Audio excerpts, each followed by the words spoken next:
Pagatukuron nga sanitary landfill sa syudad sang Passi mahimo magamit sang pila ka mga kabanwahanan sa norte kag sentral nga bahin sang Iloilo. Nakatutok Jan Sala.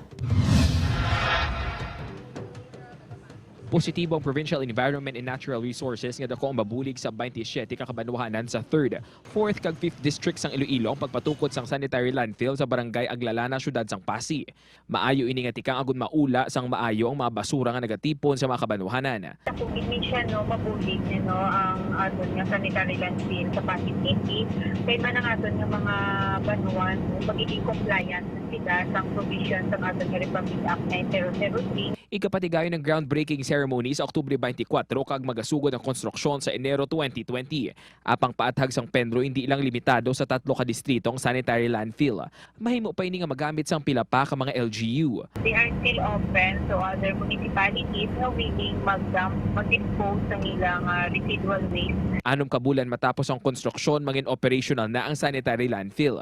Upod kay Cirilo Renduque, John Sala. 1 Western Visayas.